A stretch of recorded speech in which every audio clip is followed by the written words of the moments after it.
Women's day ಬೇಕಾ ನಮಗಿದೆಲ್ಲ? ನಾವು story ಹಾಕಬೇಕಾ, ಸ್ಟೇಟಸ್ ಹಾಕಬೇಕಾ, ಅಥವಾ ಆಚರಣೆ ಮಾಡಬೇಕಾ? ಯಾಕೆ ನಾವು ಆಚರಿಸಬೇಕು? ಎಲ್ಲಿ ನಮಗೆ ವುಮೆನ್ಸ್ ಡೇ ಅಂತ ಆಚರಣೆ ಮಾಡೋಷ್ಟು ಸ್ವಾತಂತ್ರ್ಯ ನಮಗೆ ಎಲ್ಲಿ ಸಿಕ್ಕಿದೆ? ಆ ಫ್ರೀಡಮ್ ಅಂತ ಹೇಳೋದು ನಮ್ಮ ಕೈಯಲ್ಲಿ ಇಲ್ಲ ಇವತ್ತು. ಮೊದಲೆಲ್ಲ ಅಂತ ಹೇಳಿದ್ರೆ ರಾತ್ರಿ ಹೆಣ್ಮಕ್ಳಿಗೆ ಹೊರಗಡೆ ಇಳಿಯೋದು ಅಂದರೆ ಭಯ ಇರೋ ಒಂದು ಅವಸ್ಥೆ ಇತ್ತು. ಆದರೆ ಇವಾಗ ಹಗಲು ಅಂತಲೂ ಇಲ್ಲ, ರಾತ್ರಿ ಅಂತಲೂ ಇಲ್ಲ. ಕ್ರೂರಿಯಾದ ಮನುಷ್ಯರ ಕಣ್ಣು ಯಾವಾಗ ಹೆಣ್ಮಕ್ಳ ಮೇಲೆ ಬೀಳ್ತಾ ಇದೆ ಅಂತ ಹೇಳಲಿಕ್ಕೆ ಆಗ್ತಾ ಇಲ್ಲ.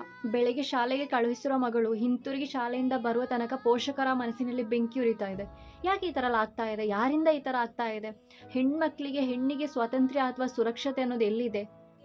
ಈ ಸುರಕ್ಷತೆ ಇಲ್ಲ ಅಂತ ಹೇಳಿದ ಮೇಲೆ ವುಮೆನ್ಸ್ ಡೇ ಅಥವಾ ಹೆಣ್ಣಿನ ದಿವಸ ಅಂತ ಹೇಳಿ ನಾವು ಆಚರಣೆ ಮಾಡಬೇಕಾದ ಅವಶ್ಯಕತೆ ಇದೆಯಾ? ವುಮೆನ್ಸ್ ಡೇ ಅಂತ ಆಚರಣೆ ಮಾಡಬೇಕು ಅಥವಾ ಆ ಥರದೊಂದು ಡೇ ಇರಬೇಕು ಅಂತ ಹೇಳಿದ್ರೆ ಹೆಣ್ಣಿಗೆ ಮೊದಲು ಸ್ವಾತಂತ್ರ್ಯ ಹಾಗೆ ಸುರಕ್ಷತೆ ಇದೆರಡೂ ಕೂಡ ನಮಗೆ ಯಾವಾಗ ಸಿಗುತ್ತೋ ಆವಾಗ ನಮಗೆ ವುಮೆನ್ಸ್ ಡೇ ಸಾಕು. ಹಾಗೆ ಇಂತಹ ದುರ್ಘಟನೆಗಳು ಸಂಭವಿಸಿದಾಗ, ನ್ಯಾಯಕ್ಕಾಗಿ ಹೋರಾಡಿ ಬಾಯಿ ಬಡಿದಾಗ ನಮಗೆ ನ್ಯಾಯ ಸಿಗುತ್ತೆ ಅನ್ನೋ ಒಂದೇ ಒಂದು ಕೊನೆಯ ಆಶಯದಲ್ಲಿ ನಾವು ಹೋಗ್ತಾ ಇರ್ತೀವಿ. ಆದರೂ ಕೂಡ ನ್ಯಾಯ ಅನ್ನೋದು ನಮಗಂತೂ ಸಿಗೋದಿಲ್ಲ. ಈ ಕಾನೂನು ಅಂತ ಹೇಳೋದು ಎಷ್ಟೊಂದು ಉತ್ತಮ ರೀತಿಯಲ್ಲಿದೆಯೋ ಅಷ್ಟೇ ಕೆಟ್ಟದಾಗಿ ಇವಾಗ ಹೋಗ್ತಾ ಇದೆ.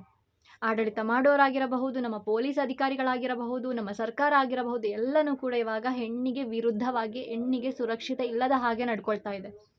ಯಾಕೆಂದರೆ ಅಪರಾಧಿಗಳನ್ನ ಅವರೇ ಸಂರಕ್ಷಣೆ ಮಾಡ್ತಾ ಇದ್ದಾರೆ. ಹೀಗಿರುವಾಗ ಹೆಣ್ಣಿಗೆ ಎಲ್ಲಿ ಸ್ವಾತಂತ್ರ್ಯ, ಎಲ್ಲಿ ಸುರಕ್ಷತೆ? ಇಷ್ಟೆಲ್ಲ ಇರುವಾಗ ವುಮೆನ್ಸ್ ಡೇ ಆಚರಣೆ ಮಾಡಬೇಕಾದ ಅವಶ್ಯಕತೆ ಏನೂ ಇಲ್ಲ.